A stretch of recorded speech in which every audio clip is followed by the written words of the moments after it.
little boys. Look at the fucking air coming through. Terrible. Anyway, I wanted to bring to your attention, do you struggle with relating to other people? So for my example, with men, typically around here, I don't know, like your areas, whatever, but like around here where I'm from, a lot of people are into football, and I'd imagine, it's probably the biggest sport there is. So, there's a lot of men that are into football. And when it would come to meeting new men, the conversation would always go to football. And I feel like, this is something that men naturally do. They just come, because this is something they can relate on, isn't it? This is something you can talk about when there's nothing, you don't have to be vulnerable. You don't have to talk about anything like that. It's about this game. It's about other people. It's gossip, basically. So I always found it a struggle to make connections with men, like friendships with men, because of this reason. Because it would always go to football, and I'm not into football, so the conversation was dead at that point, because I didn't know how to guide that conversation. And naturally, this was the next thing that came to my head. If I was feeling proper anxious, I'd just come out with this. I'd have to fill that space, that empty space, the quiet moment. I'd have to fill it. So I'd come out with talking about sex, because this is something we can relate on, right? This is something we can bond over, apparently. So I would just, you would blurt out different things about sex, or I've been with this girl this week, or whatever. You would just come out with it. And then we started laughing, joking, all this sort of stuff. He's telling me, I'm telling him. And then it's like a shit sort of connection. I didn't really feel that sort of authentic friendship from that person. So I figured out that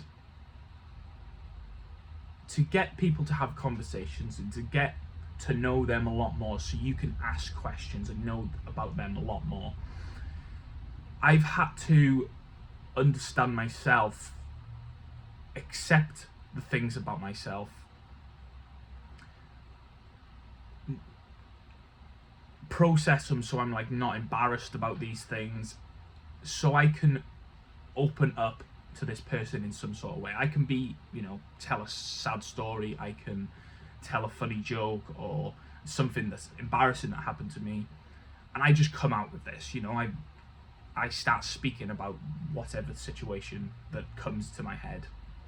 And then me being vulnerable, or talking about this sort of thing that's happened to me, my business has failed or whatever, then because I've been vulnerable, whatever, he will try and relate to me then. Think about it. If your friend is upset, they're crying, you're on a night out and they're drinking and they're upset about their girlfriend's just broke up with them, you will naturally say, yeah, I understand where you're coming from, this happened to me when she broke up with me. You will try and relate to that person, because it's that sort of connection. I think it's you want to form this connection, you want to feel and make them understand, or feel like you understand them. So we'll naturally try and relate to them in these sorts of ways. So we'll just blurt out anything, So if I'm telling them something about me personal, then they'll try and match that energy. So then you can start doing this, but because you're okay with it, because you've accepted it, you've processed these sorts of things, you can use that to talk to these people, to get information off of these people, to actually form connections with these people, if that's the goal. And if that is the goal, you can come away with real, authentic relationships.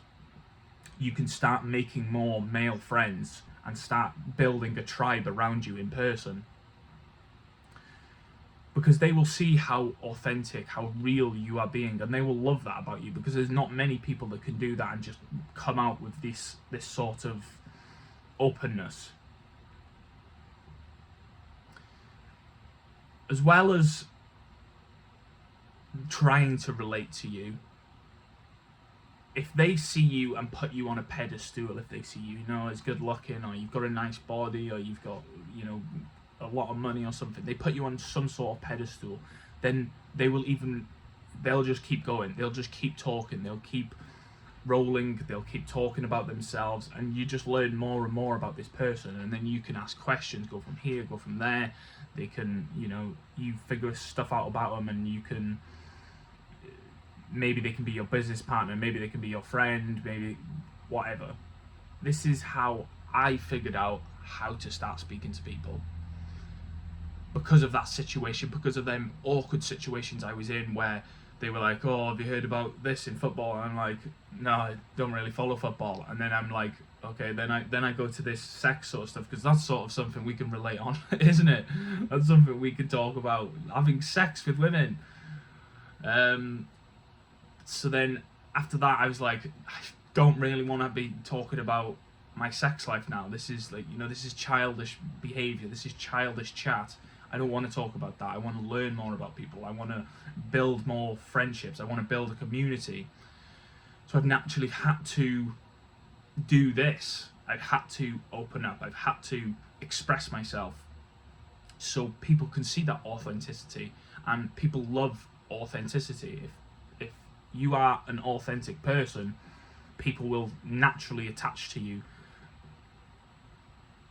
And I think this comes from a lot of people can't actually be authentic with themselves.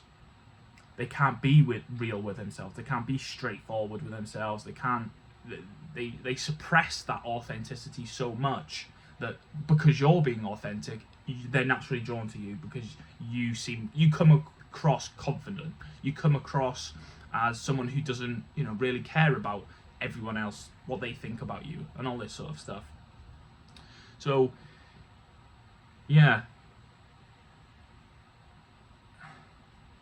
being vulnerable, opening up, telling them a story, a sad story, a happy story. This gets the conversation flowing, because then they can ask questions, and then they can open up, and you can ask questions. That just gets the ball rolling.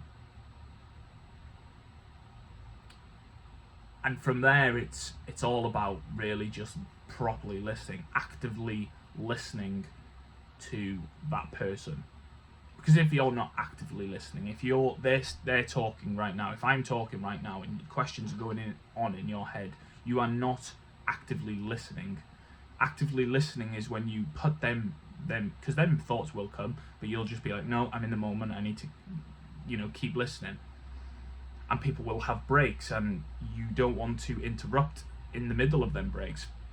So you'll just stay silent. And what I like to do is stay silent for 3 to 5 seconds. And you'll naturally see, if you stay quiet for 3 to 5 seconds, they'll just keep going with the story. They'll keep adding to the conversation. Then you can come up with better questions, because you're giving yourself time to think about these questions. You're not just filling the gap with silence. You're not filling the gap with noise. You have to become comfortable with the silence, and it's just practice. I've always been someone that's pretty good with sitting in silence. That's where I do my best thinking, so it just come naturally to me. But I could imagine this would be, there has been times in my life where I have been very anxious and have tried to fill them gaps of silence, and I think just me being quiet in general, not just expressing how I feel, and I'm more of a listener. I've been developed more of a listening skill. It's come naturally to me over time, just practicing, and in conversations, going through that awkward stage of okay, there's a bit of awkward silence here, and then whatever, and the ball starts rolling. It's just going through them awkward situations, them horrible situations where you're both just silent or you don't have nothing to say. You have to put yourself in them situations. Yeah. It's exposing yourself to them situations. Because without it, we're not going to be able to practice by just typing up on the computer. We can't practice by doing that. We have to be in that situation. You might be able to practice it on calls, like if you go on a call with someone. Just because of that, like, it's not face to face, it's not that intense. You can practice this, waiting 3 to 5 seconds, let it be silent. And people will adapt. They will adapt to this silence, and they will start actively listening. They will realize that you're listening, and then it'll click in their head that they're not actively listening. They're not truly listening to you. It'll wake them up. By you actively listening, it'll wake them up. Make them realize, okay, I'm not listening. I need to, and you will have better conversations. You will make deeper relationships and friendships.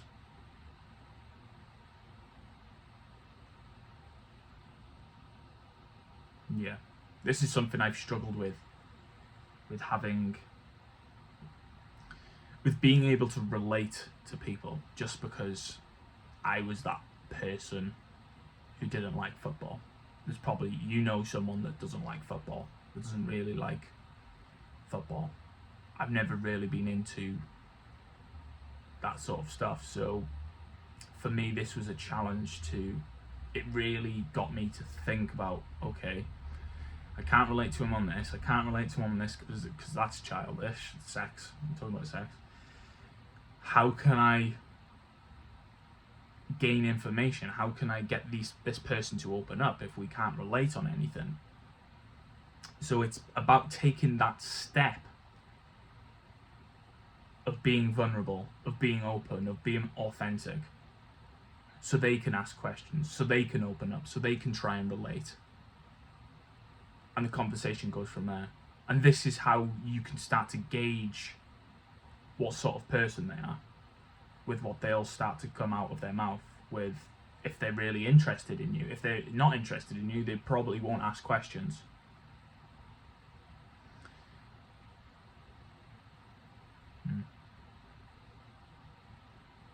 Hope this helped. Thanks, boys.